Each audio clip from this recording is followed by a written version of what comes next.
What's up, everybody? Welcome back to the podcast. Aaron English here with Paige. And Everett again is sleeping on Paige.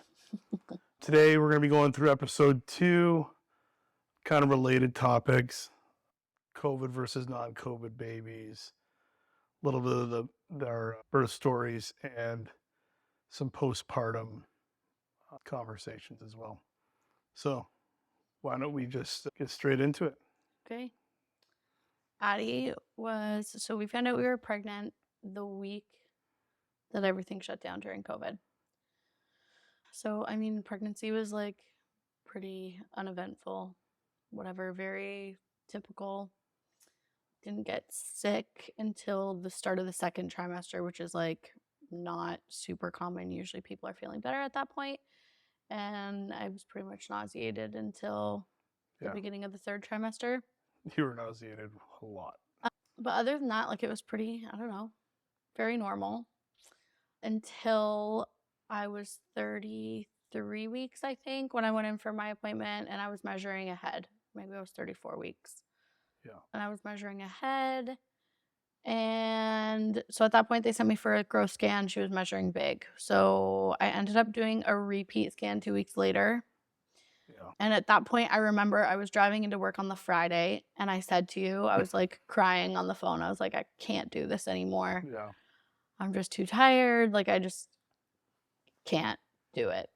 And so I ended up asking to leave early that day. And then the midwives ended up calling and telling me I had to go for another scan. So I did get to leave early to go for the scan. And they saw that baby was still measuring quite large, and my amniotic fluid had doubled. Yes, that was wild. So because of that, it was like crazy. It was like, I don't know what the measurements were. It was like 20 versus 29 or something like that. Yeah, and like I don't really understand it's not. It was a large jump. Yes. For the short period. It went from like the high end of normal to like way more than normal. So just big baby, too much fluid, just put me at increased risk of complications and whatnot. So they just decided to induce at 37 weeks. Yes. So that was going to be on the Tuesday. Yeah. So this was the Friday. On the Tuesday, they were going to start the induction process, and I was going to go in for like full-blown induction on the Wednesday. So they sent me home, went home feeling like pretty secure. We had nothing packed. Yeah. Literally nothing. I had a list of things I wanted to pack for the hospital. Oh yeah, that's what we thought over the weekend. We were going to do everything. We were going to put the seats in. We literally didn't have anything. The car seat wasn't in the car. Bags weren't like we had nothing prepared. I think we had set up a bassinet and we had set up the baby swing. That was literally it. That was it. And my car was in an accident.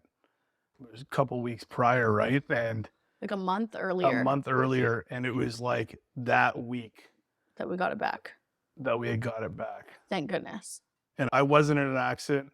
My car was on the street and it got hit by someone.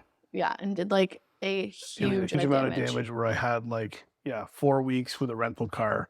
But thank God I didn't have the car seat in there, because the car seat would have been not good. Yeah, so that was a huge contributing factor as to why we didn't have things like super prepped. I mean, no excuse for the hospital bags, but that was why we didn't have our car seats in. Yeah.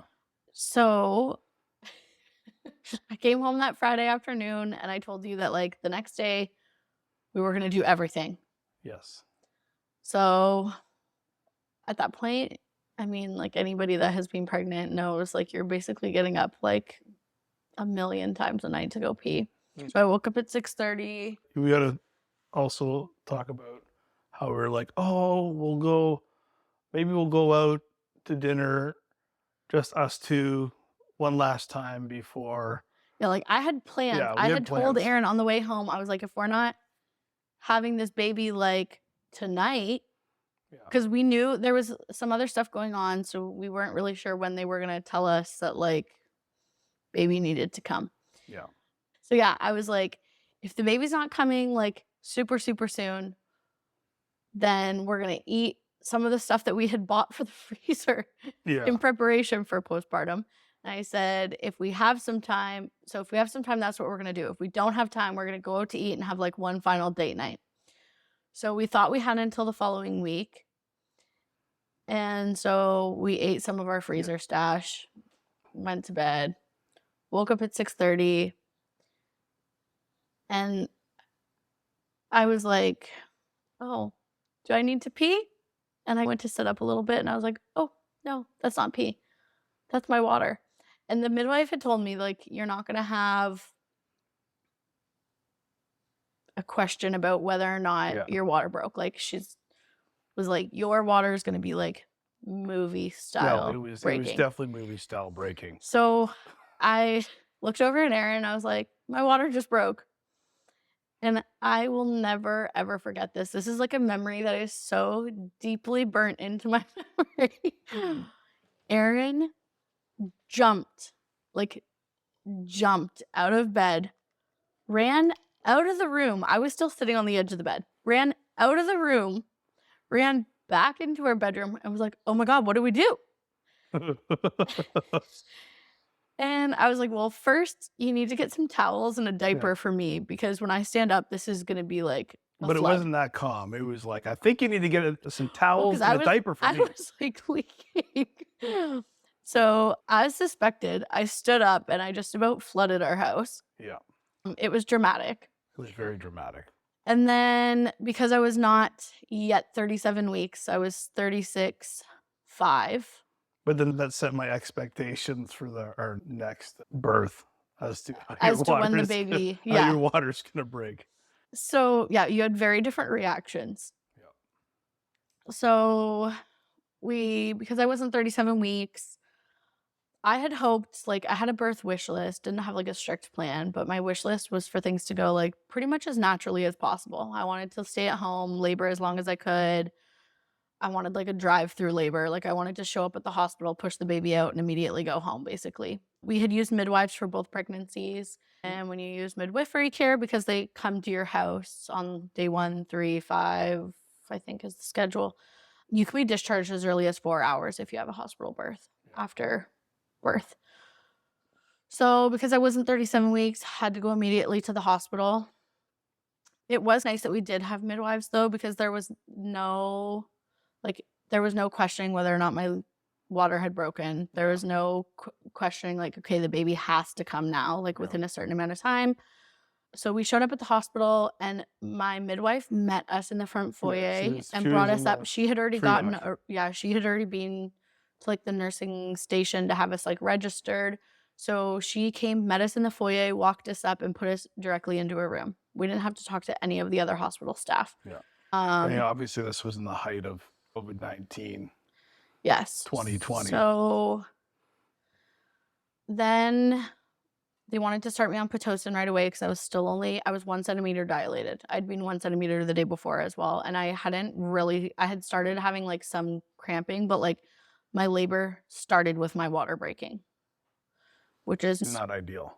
Well, it's just like, it's also not the most common. Like, I feel like usually people labor and then their water breaks, not reverse.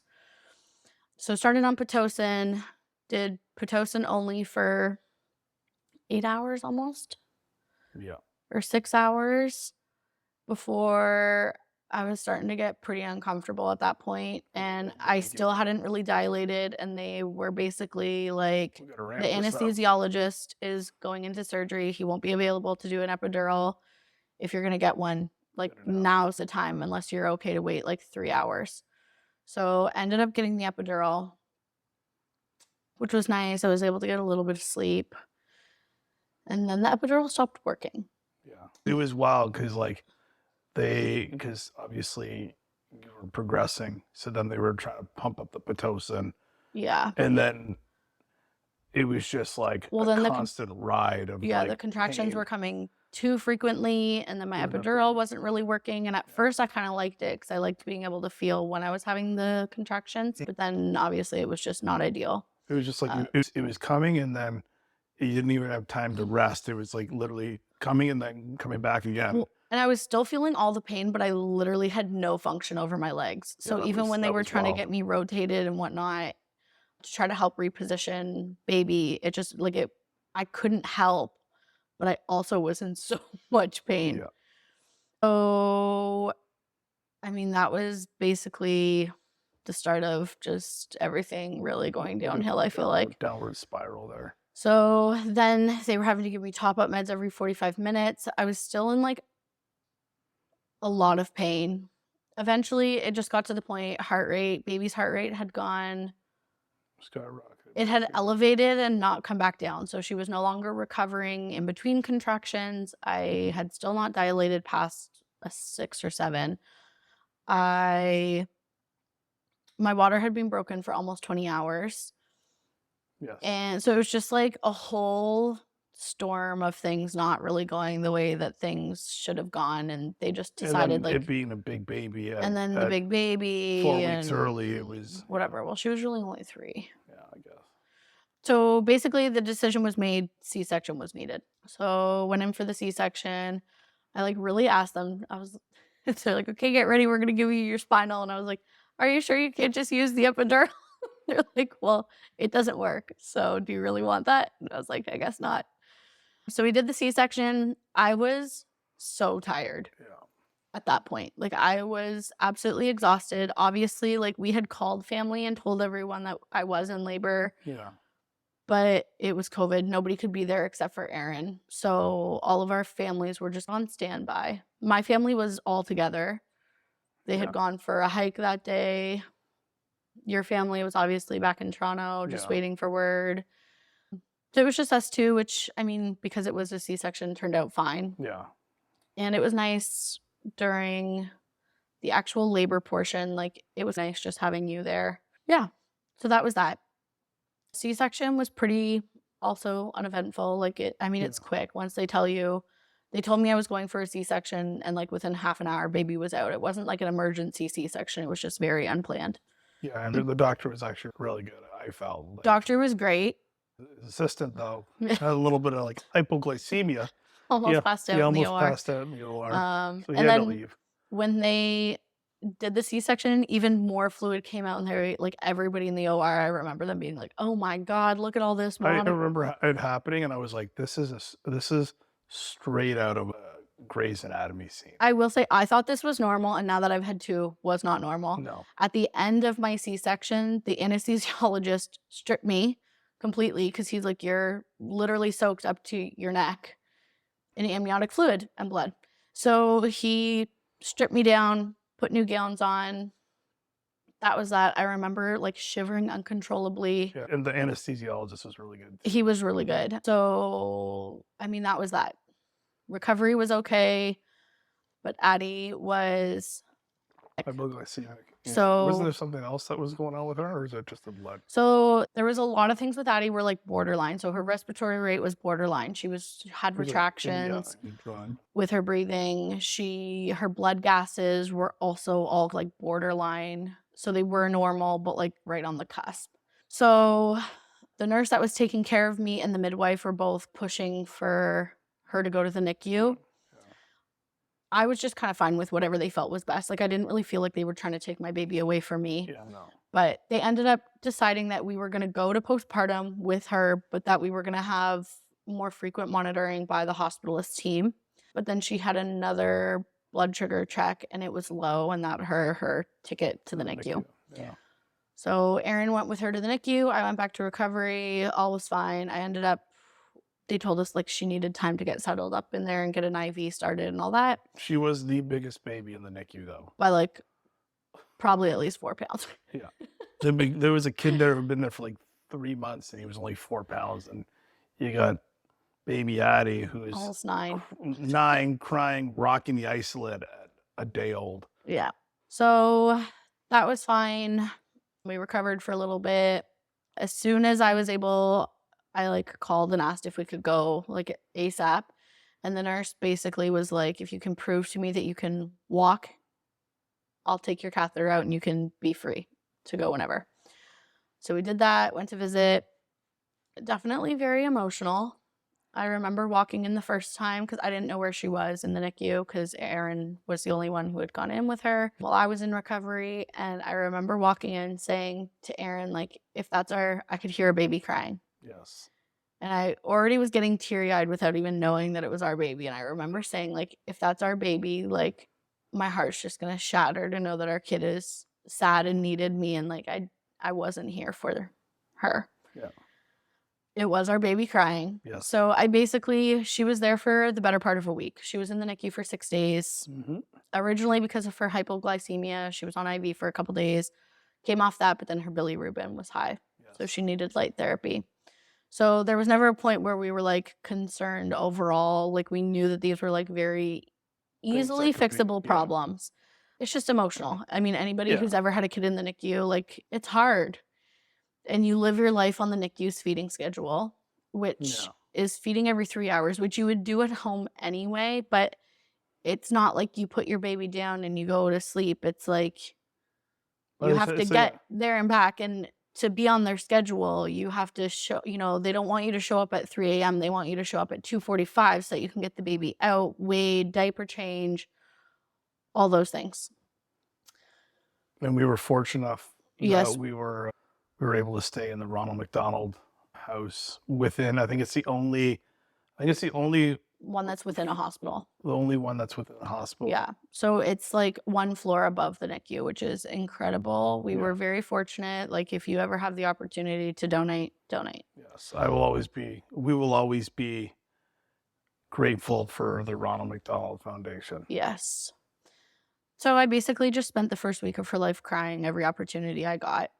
But by the time, like usually like with feeding and stuff like that every 3 hours, by the time we got down there, got everything prepped, fed, tried to get as much milk into her because she was having trouble latching. Yeah. Well, and it wasn't... By the time everything was done, we'd go upstairs and we'd have like 30 minutes to rest and then we'd come back down. Well, so this added to it. So with the hypoglycemia, they were basically like, as soon as your milk comes in, this problem will be solved.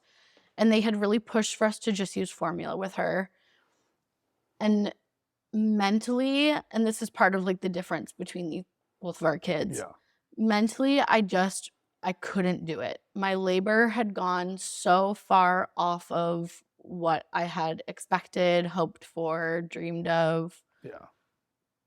All of that. And it was like mentally, I felt so failed already that I couldn't fathom the idea of not exclusively breastfeeding my kid. And I knew, and I will say, I did feel kind of bullied, and I was grateful that I do have some knowledge of infants. Yeah. Because I knew, they're like, oh, she's hungry. She's crying because she's hungry. It's like a newborn's stomach is literally tiny. If I'm giving her like 5 mils of colostrum, she's filled. It's okay. Yeah. For that first day or two. Yeah. So I was grateful that I had knowledge, because I feel like if I didn't have some training in that area, like I would have felt really bullied into doing things that I didn't feel comfortable doing. Yeah. And it all worked out. Like my milk came in quickly. Yeah. Part of that was because I was pumping. They'd encouraged me to pump after every feed, which was part of why we had no time, because you'd have to get there 15 minutes before the feed started. We'd feed.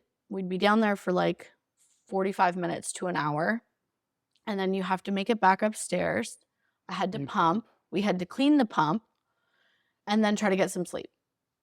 So it was just... I was down for every feed except for the 3. Yeah, Aaron would skip the 3 a.m. feeds. That was the only feed I'd go to by myself.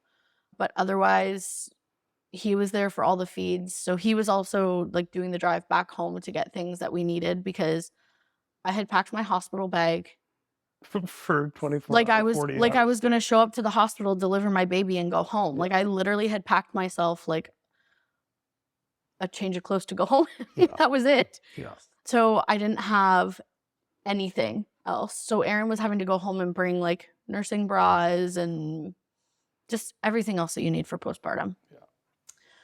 So that was that. Finally made it home. My parents came down. It was wonderful. We got 24 hours at home. Well, we got home Friday afternoon. Yeah.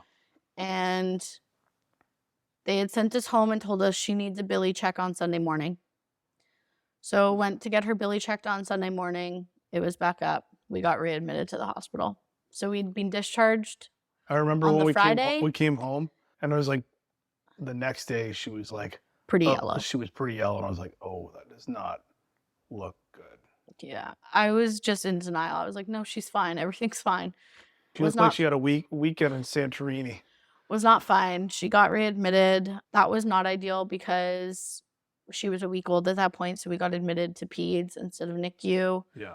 So when she was in the NICU, we both stayed at Ronald McDonald. When she got admitted to peds, I was allowed to stay with her 24 hours a day. Erin was allowed to be a visitor. Yeah. And because of COVID, it was reduced hours. Yeah. So not ideal. Thankfully, she only needed one night. We got discharged. She has not been readmitted to the hospital since. So that was just like super quick. Yeah. Whatever with her. Yeah. Recovery was okay. I actually feel like I recovered really quickly from both C-sections. Both kids were born via C-section. I recovered pretty quickly from both, like as far as like feeling good with Addie, because I had to prove that I could walk before I went to the NICU the first time. Yeah. I was up and walking. You're pretty quick. Like within a couple hours of her being born. She was born at what time? 2? 2:10? I thought it was like 1:53. Oh God, I don't know. No, I think it was 2:10. She was born around 2 a.m. anyway. And I think I walked myself to the bathroom at 7:30. So a couple hours later. And then Erin was wheeling me back and forth, or I was using a wheelchair as a walker for the first couple times. And I was just like walking myself by like probably 28 hours postpartum. Yeah. Which doesn't sound like 28 hours. Like, yeah, you should be able to walk. But it was like a full floor away. Like I was, it was a decent distance. Yeah. So yeah, there's that. So recovery was good. By the time she was like 10 days old, I was walking like multiple kilometers, like felt great, had no pain, incision healed up beautifully. Really within like a week, you could hardly even see my incision. Like it healed beautifully. Yeah. Everything was good. The hardest part with Addie's, like the postpartum period was, so my parents had come down for when she was released from the hospital.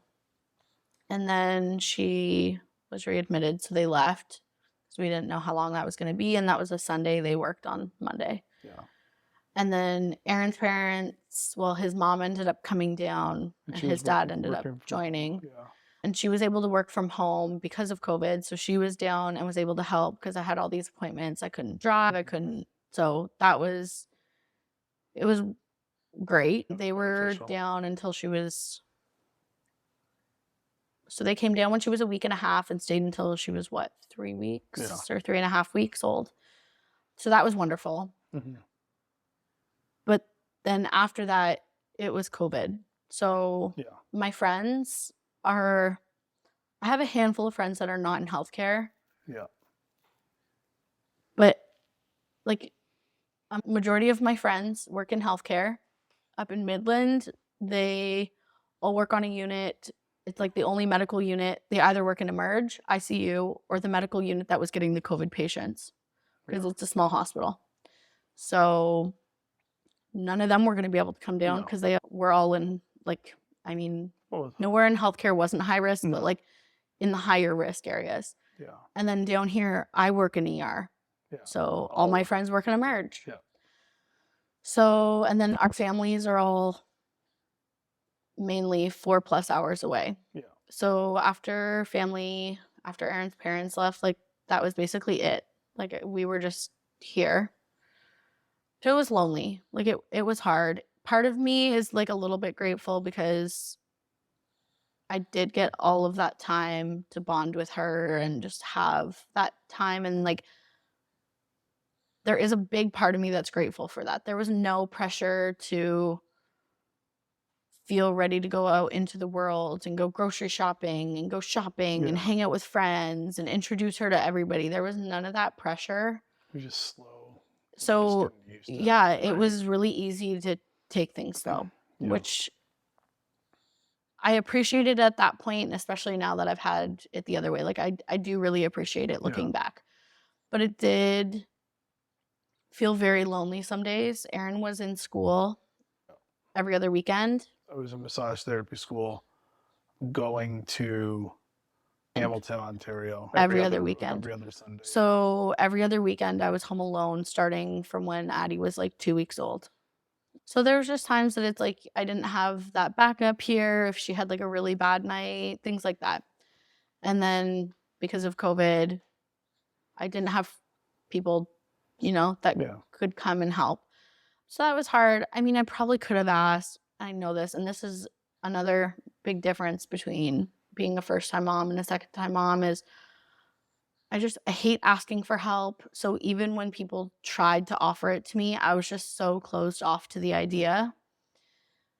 Yeah, I have family down here, like my sister's down here, and my aunt and uncle are down here, but obviously we didn't want to ask, but we also didn't want to put pressure on people because obviously it was during COVID and some people didn't feel comfortable with the situation. So yeah, I get it. We get it. Yeah. So I mean, it was what it was.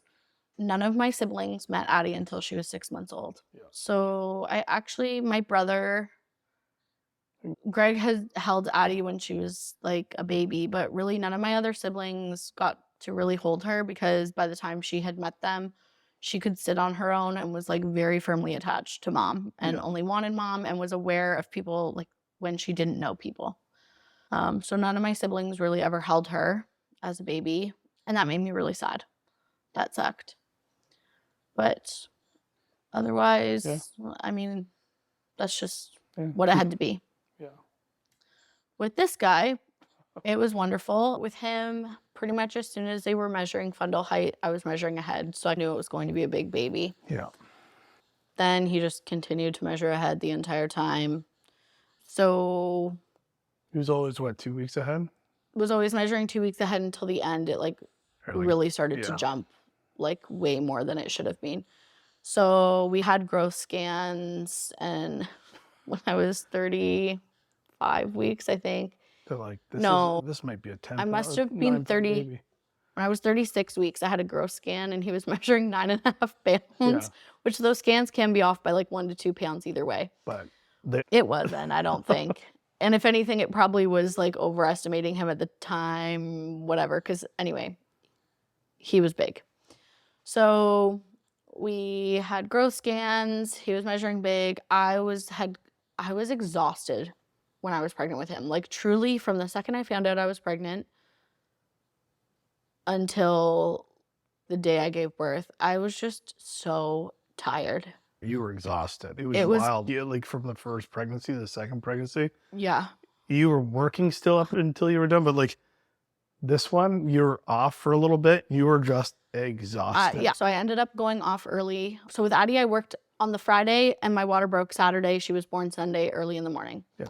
With him at 35 weeks, I was like, I truly can't do this anymore. I'm a hazard on the road. Like I was so tired. I felt unsafe driving to and from work. Plus, I was huge. Like I couldn't go into the rooms that I get assigned based on my job in the ER. I physically couldn't get into the rooms that I would be assigned to care for patients in without my stomach rubbing up on the patient. Yeah. Or like all over the stretcher. And I was just like, my stomach cannot graze one more old lady. Like, I'm done. So ended up asking to go off. So was written off work, had a growth scan that said I was basically already carrying a toddler and I still had several weeks to go. Yeah. Because of the fact that he was already measuring so much bigger than Addie had at her growth scans, I was like, there's no way I'm going to have this baby later than what I had Addie. Yeah. So I prepped everything. I had hospital bags packed, a snack bag packed. I had car seat was installed. I was very determined not to do that again. Yeah. Because just to add, so when I went into labor with Addie, the midwife was like, you have an hour to be at the hospital. When I was like, can I have a little bit of time to get my bags packed and take a shower? She gave me an hour. So Erin left while I was in labor. Was it while I was in labor or after she was born? I think it was while I was in labor. Yeah. While I was in labor with Addie, Erin went downstairs into the parking lot to install the car seat into his car. Yep. So, like, just was not ideal. So this time I was like, we're not doing that again. They're going to be installed. So I had everything prepped and ready to go. And then 37 weeks, Aaron was supposed to be traveling for work. He had a huge work trip coming up. And I was like, I do not feel comfortable with you going. Because it was right in between being 37 and 38 weeks, right? Yeah. And I was like, please, like, I can't have you gone for that. I'm grateful that you were home because I was sick during pregnancy with him. I started getting nauseated around 8 weeks and was basically Sick of it. intermittently puking and nauseated the entire time right up until the day before I delivered. Yeah. So was grateful to have you home because you were able to help with Addie when I just had to like randomly walk away to start puking because it did get worse right at the end. But baby did not come. Yeah. Baby Finally. did not come. I was 38. When I was 38 too, I decided I was going to take myself out for a pedicure and went for a walk with a friend. And that week, Aaron's mom had said, do you guys want me to come down? And I said to Aaron, I was like, you know what? Yeah, get your mom to come down. So Aaron's mom showed up on the Wednesday. I took myself out to get a pedicure. I went for a walk with a friend through the park. We took Addie to the park that night. Like, I did a lot of walking. And I remember at the pedicure, the girl who did my feet was like, I'm going to hit some pressure points here. And she's like, if you go into labor tonight, you're welcome. So we had a nice dinner, spent some time with Addie. And I remember when we were getting ready for bed that night, I just had this feeling, and I almost said something to Aaron that, like, tonight's going to be the night. But I didn't want him to get every time we talked about it, he'd get a little bit, like, worked up because just with work and trying to plan things and missing work, he was just, he was stressed. We had a game. We had a game the next day. Yes. So I was just like, I'm not going to spark his stress now. I'm not going to say anything. So I got into bed and I don't know. I had recordings of Addie like playing with my belly and like doing whatever because I just had a feeling like I had to record it. So woke up at 1:30 to go to the bathroom, sat up, water broke. Was not as dramatic as with Addie, but I walked to the bathroom and I remember telling Aaron, I like sat down, whatever. And I said to Aaron, I was like, my water broke. Nothing. Yeah. No response. I said, Aaron? And he like mumbles. I said, my water broke. Still nothing. So I finally was like, did you hear me? My water just broke. That got his attention. Jumps right out of bed. Jumps out of bed. But this time you were pretty calm. You just came up to me and you're like, what do we need to do? What needs to get done? Yeah. So Aaron was able to pack bags. We let his mom know. We're so grateful that she was down here. When we'd gone to bed, I remember feeling like everything was sorted. We'd made arrangements with my parents about when and how they were going to be coming down. Aaron's mom was down here. Like, everything just felt in order. So went to the hospital. We had a C-section scheduled because of how big he was measuring and just everything else. And because of my previous C-section, they had scheduled one for when I was 39 weeks, which was going to be Aaron's birthday, which was on the Monday. This was early on the Thursday morning. So went to the hospital. They confirmed I was in labor. I had been having contractions through the night for several days at that point. Yeah. Like, Aaron was not sleeping well because I kept waking him up. I guess in my sleep I'd be having contractions and like I was like moaning and whatever, but like you were moaning. I was sleeping. Like, I was sleeping through them a lot of the time. Yeah, too. Like the amount of like times you like stop breathing during the night, I was like, is she awake? Is she alive? Yeah. And then I'd had a couple nights where the contractions were bad enough that I wasn't sleeping. Like, I was just laying there having contractions, but they were never regular enough, never progressed into anything. So when we got to the hospital, they did do a cervical check, and I was 4 centimeters. It was 3. 3 centimeters. So which was a lot better than the last time we... Yeah, I'd been on Pitocin for like 12 hours before I finally hit 3 centimeters. Yeah. So I was just so hopeful that I was finally going to get my delivery that I wanted. So the decision was made that I could labor for a few hours and we would just see how I progressed this time. So labored for a few hours. They did another cervical check. I had not progressed at all, so we moved for the C-section. It was nice this time because I hadn't been laboring for hours and hours. I was not exhausted. With Addie, once they had her like out of me, I remember I was like falling asleep while they were like sewing me back up. This time I had gotten like at least like 2 hours of sleep before. I hadn't been in labor for 20 hours. Like it was just different. So I felt wide awake. So that part was nice because I didn't feel like I wanted to sleep during it. I will say though that because I wasn't so exhausted, I feel like I was more aware of what was going on. And so I did have like probably the closest thing I've ever had to a panic attack. Aaron was waiting. I was in the OR. Aaron was waiting to come in. They were giving me my spinal. And I laid down and I could still feel things. So like I felt them when they gave me my catheter and all that because things hadn't quite kicked in yet. And then they were like, oh, we're going to start. No. So before that, the anesthesiologist was trying to be really nice. He put a warm blanket in behind my shoulders and under my head, and then he wrapped it up around my shoulders. He was trying to be super nice, but in the process of doing that, he knocked my glasses like off my face a little bit. They were like up so they were like crooked, so I could only like half see.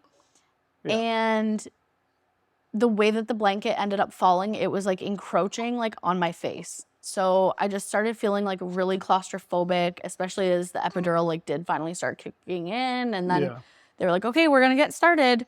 So it was like all of this going on, and then Aaron wasn't in the room yet, and I just like full blown started panicking. I felt like I was gonna be sick. I was like, I felt awful. It was just like this really big feeling of like impending doom. Like it was just not a good feeling. And then I got in there. Yes, Aaron was in there, and I still felt terrible. Like that didn't like solve the problem, but it did feel good to at least have him there. So then they started the C-section. Everything was great. They did have to like, I could feel like there was definitely some more effort into pulling Everett out. Yeah, because they had to drop the table. Honey, we had to drop the table to kind of push him out, and I was like, I could like feel them like pushing and pulling on me too to try to get him out. He was a big baby. He was a big baby. So when we'd walked into the OR, we had done final guesses. I guessed gender and size exactly right. Yes. It is funny. So with both kids, so gender was a surprise. With Addie, because of everything going on, they also did forget to mention they thought they'd seen some meconium in my water with her. Yeah. So there was like a whole team in there with her. Yeah. So with her, there was just so many people between the fact that she wasn't quite 37 weeks, the fact that they thought she had meconium in the water, like all of this stuff. There was just a huge group of people. And so they almost like forgot to tell us, like they didn't tell us the gender. Yeah, the doctor had shown her and like covered her private parts there and said, here's your baby. And then they took her and it was like 5 minutes. And I was like, we don't know the gender. And like, oh, it's a girl.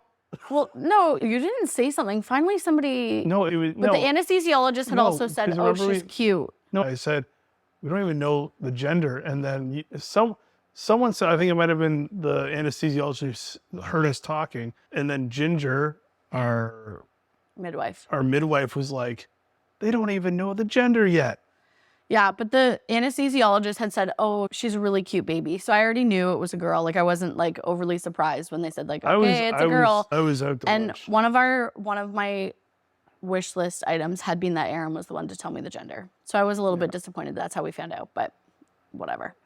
So with him, they got him out of there. She came around to show us that it was a boy.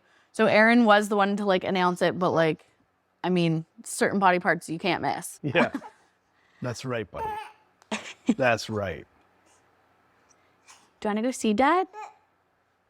So I was disappointed in the C-section, but I will say my biggest thing was that I did want to at least get to trial labor, which I did.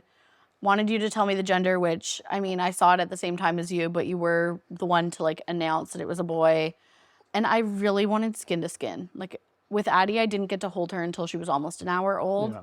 I had done skin to skin with her. And Aaron had got to hold her. Aaron got to do skin to skin. I didn't get to hold her till she was almost an hour. With Everett, the midwife like kind of checked in with the anesthesiologist and was like, do you need to do anything else? She checked in with the anesthesiologist and was like, do you need to do anything else?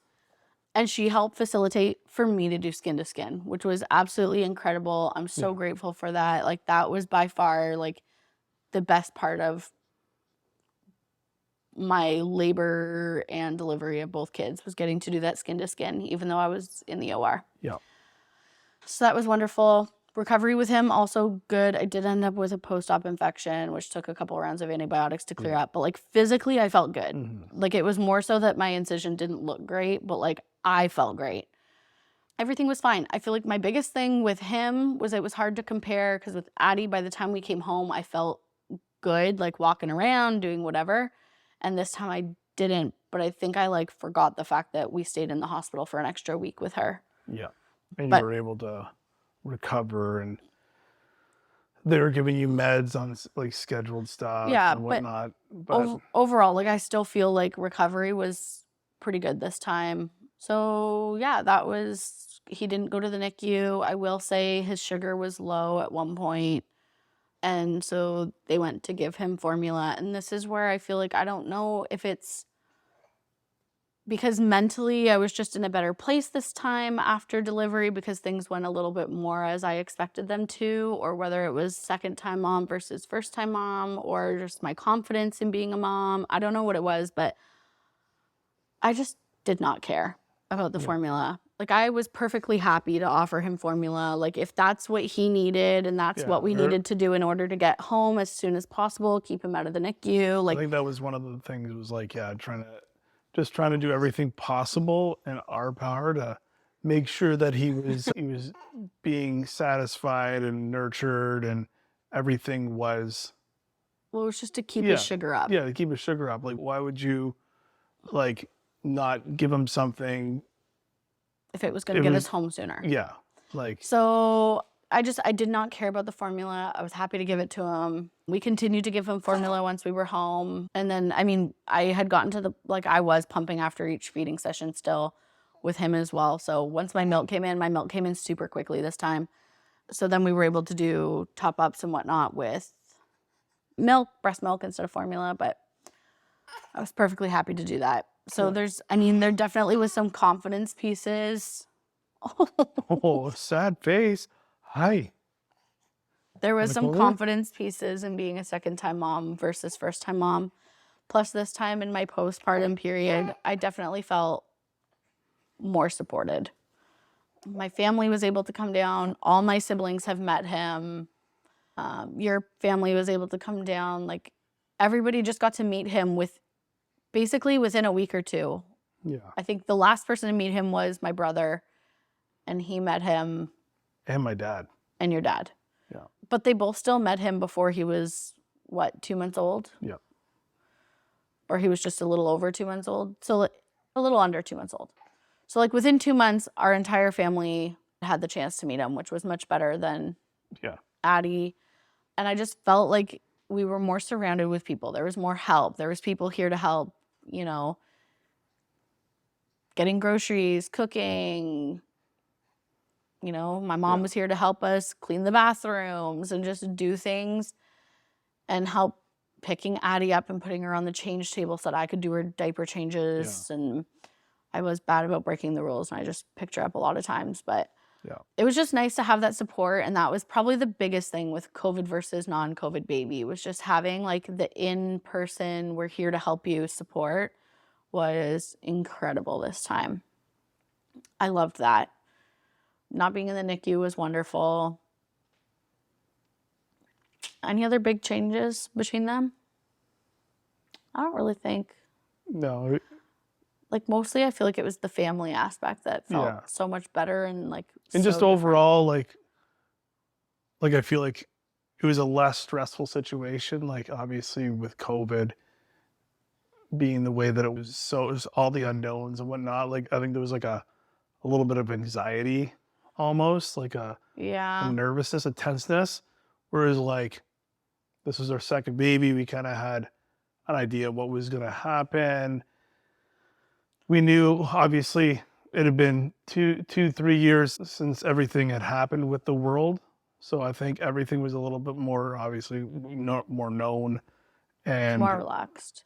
more relaxed, But basically. we also knew, like with Addie, nothing went the way that we thought it was going to. Plus, she ended up in the NICU. And so with her, it just felt like nothing went according to plan. Like Yeah. everything that we thought would go one way went the opposite way. Mm-hmm. And so even with Everett, like when things didn't go exactly according to plan, I feel like we already knew what that other direction looked like. Like when it didn't go one way, we knew what the other way looked like. Like we knew we knew what kind of what to going expect down of the C-section. going down the toilet looked like. We knew what to expect in the C-section. We knew what to expect of recovery. We knew what to expect. Like we had more awareness of what to expect. So I feel like that helped for sure. Yeah. Yeah. I think that's all really. There was nothing too much different other than that. Obviously, the size of these babies were large, but he was 11 pounds, 2 ounces. Yeah. So he didn't even fit in a newborn stuff. I think maybe for about a week. He didn't even really like fitting into.